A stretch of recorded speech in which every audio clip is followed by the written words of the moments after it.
A Soldier's Diary, 1893 to 1918.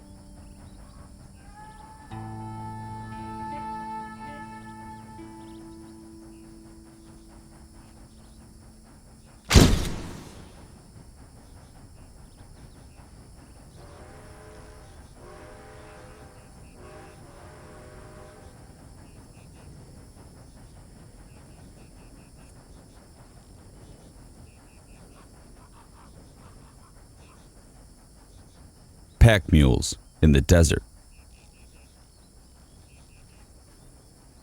Things are tough out here. You climb for water and dig for wood. The wood is all brushwood, and only the root will burn. The water is rainwater that comes down from the mountains and collects in rock pools. Speaking of water springs, they are far and few between.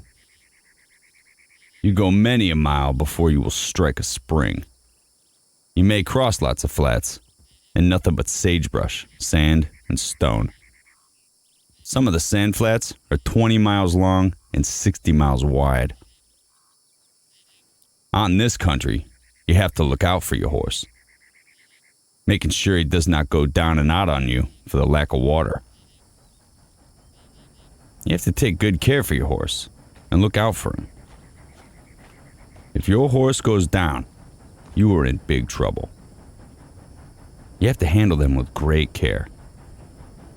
You will be out of luck if your horse goes down. Big trouble is when you are only 10 miles from camp and your horse goes down. Knowing you only have one canteen of water left is bad, and nowhere to fill up is worse. What are you going to do then when you're lost with no water? If you walk the 10 miles in the desert haymaker sun beating down on you, you will drink all that you started out with in your canteen. You will be a goner, for sure.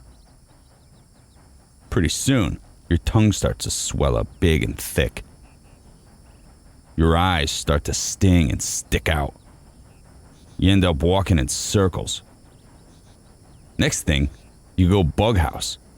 You start seeing things that are not there.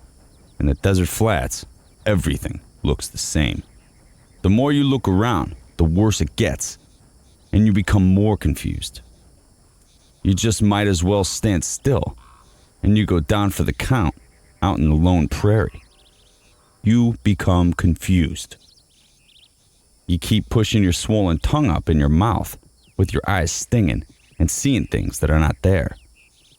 I know, because all this happened to me. Luckily, I made it back to camp.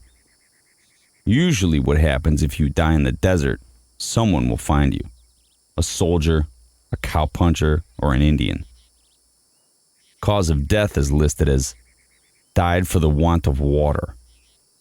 There's an old saying out here: keep your head and give your horse his head. These horses were born and raised out here. You just let the horse have his head. He will find water sooner than you. He will take up the scent of other horses that come over these trails. When you are mounted on your horse and you think you are lost, just give him his head. I will tell a tale later about the time I did not give my horse his head. Sometimes the whole troop would be sent out on the desert along with a pack train of mules. We take a lot of mules with us on the trails. These mules carry all our gear for cooking and eating, plus hay and oats for the horses. We take about 20 troops and some men who are called packers. These packers are hard to find, and when you have them, you want to keep them because they know how to throw a diamond hitch. You gotta know how to throw the diamond hitch, or all will be lost. One man is on each side, and they put a blind over his eyes. They are experts on loading a pack mule. They use a certain kind of grass for padding the mule's sides with an order not to injure the mule. If you do not do this, the mules get big sores under the saddle from the rubbing. They load about 250 pounds or 300 pounds on each mule and put a little halter on the mule. Usually, the mule is blindfolded prior to loading him up.